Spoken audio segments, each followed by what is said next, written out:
three-round head-to-head mock time, all about the AFC North. It's brought to you by our friends over at Legendary GM. All right, Mike, we went head-to-head, three-round mock drafts, tried to keep this as realistic scenarios, but also finding players that we like that fit each team. Let's start with the Cincinnati Bengals. I see that I went Devin Bush here, linebacker. Devin White was off the board. I went with the next best option. And you decided to go quarterback with Dwayne Haskins. I don't hate this, realistically. Yeah, I can't hate on the Bush pick. And Haskins, I mean, they get their guy to feasibly replace Andy Dalton down the line. Zach Taylor, not tied to Dalton by any means, got this contract on his own right, can get his own QB. If he likes Haskins, could be the guy. Both of those scenarios I could see playing out. If White's off the board and they just say, look, we need this linebacker pick, Bush is the next guy before there's a big drop-off, and then Haskins, like you said, potentially replacing Dalton down the road. I see in round two, we both had the same exact pick. Chris Lindstrom fills a need. They just need guys that can protect whichever quarterback they have there. Lindstrom has played tackle, played guard, one of our favorite guards in this draft. Yeah, I mean, they brought in John Miller to play guard. You have Clint Bowling on the left side, so it might be right tackle if he is the pick there in the second round that he could come in and fill, and I think he could. I mean, he's that good in pass protection, that good of an athlete, and was fantastic in pass pro this past season. And then in the third round, I'm going Jay Sternberger, the tight end out of Texas A&M. We've got him as the third best tight end in the draft. I think it would be fantastic value there. Continue to try to find that Eifert replacement. Even though Eifert's still on the roster, you can't really count on him. Sternberger can stretch the field a little bit, and you're going safety with Juan Thornhill. Yeah, it worked out so well with him. Jesse Bates last year as a rookie had a fantastic year. Add Juan Thornhill, could even have some sort of nickel backers type potential in that defense. So I think adding talent to the back end or up the middle of that defense is going to be helpful. They didn't have much last year. Very good pairing there potentially for the Bengals. Let's move on to the Pittsburgh Steelers. I think one of the best potential fits in the entire draft.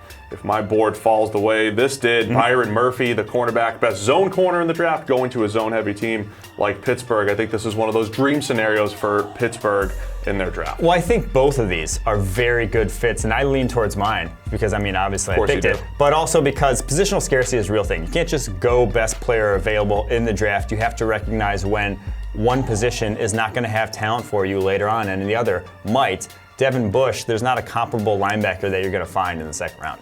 Byron Murphy, there might be a comparable cornerback you can find to him in the second round. Now, I love the fit. He's a perfect fit. So is Devin Bush. So I'm not going to say you're wrong, but I was definitely right. But you also tried to prove your theory in the second and third round. So, It's not a bad draft that you pulled out there. I'm going Deebo Samuel, though. I think the route running that he brings, the explosiveness that he brings either out wide or in the slot, a ton of value there at the 52nd overall pick. But you said what you were going to do, and I you went did Justin Lane. He can play zone coverage for you, length to break up passes, great ball skills. Yeah, I went him, and then third round I went Sean Bunting. I think doubling up on corner, that's where second and third round with how many, having multiple picks on that day would make a lot of sense to just add talent to that group. I'll redeem myself with my next two picks, though, because I'm not looking for an interior D lineman, but Kalen Saunders was available. I pounced there, a guy that can move up and down the defensive line, add some athleticism from Western Illinois. But then I went Tavon Coney. He was still around in the third round, so I did address the linebacker position. He's not as athletic as Devin Bush,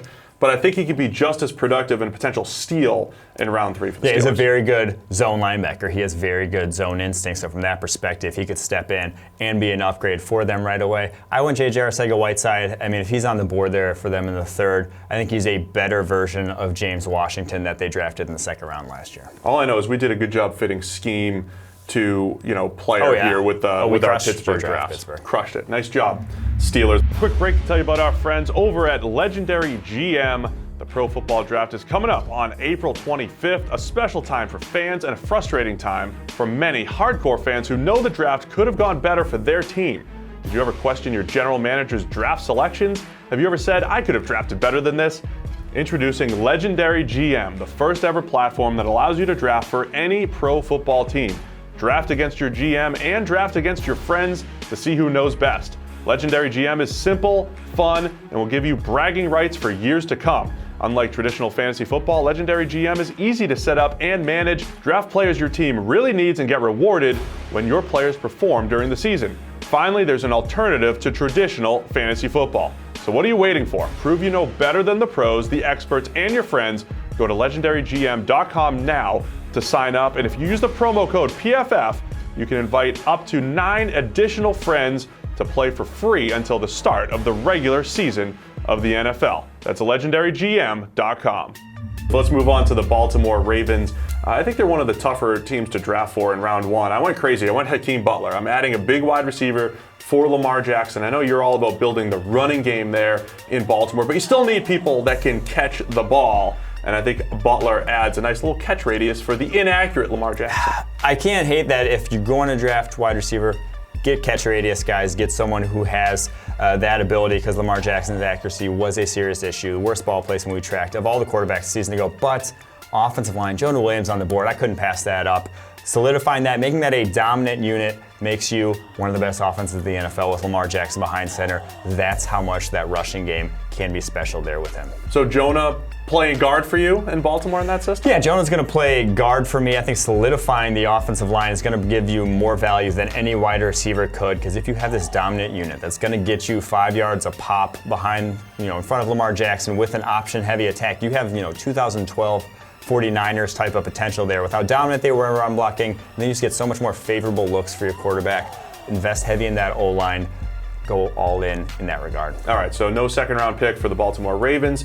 With the 2 third-round picks, though, I'm going edge defender Zach Allen from Boston College, more of a power player. Max Crosby, a little bit more athletic, very productive out of Eastern Michigan, one of our favorite players. Whereas you're going Miles Sanders, and then you went with the whole power edge as well in Anthony Nelson. Well, I think I want to give him a little bit of a home run hitter. I'm not going to address running back in the first round. That would be crazy, especially someone like Jonah Williams on the board. But Miles Sanders in the third round, that's when it starts to make sense. 4.49 speed, can hit the home run, and if you give him space, he's one of the best space players in this class, can break tackles, add some dynamicism to that running back position that really wasn't there. They had churners, but not dynamic playmaking ability, home run hitting ability. That's Miles Sanders. You're building around the running game. You have really dedicated to it for the Baltimore Ravens. Let's move on to the Cleveland Browns. They don't have a first-round pick, but in our scenarios, I think they've hit 2 home runs in value players that we really like. I'm going Juan Thornhill, the safety in the second round, Jamel Dean, cornerback who ran really, really fast despite having linebacker-like size at corner. 2 players that I like in that range. You're going Jeffrey Simmons, the injured interior D lineman, and then Amani Hooker at safety. Yeah, no more Jabril Peppers, so I think that's why we both hit a safety there. Both guys who I think can step in and start right away. And then Jeffrey Simmons, they obviously were one of the teams connected to him in the first round before the ACL, traded out of the first round, ACL happened, and now he might be stepping for them and looking them right in the face in the second round, and they'd be hard-pressed to pass on a talent like that. First round defensive talent potentially there in the second round, always a good decision and good value. So there you have it, AFC North head-to-head 3-round mock. It's all been brought to you by our friends over at Legendary GM.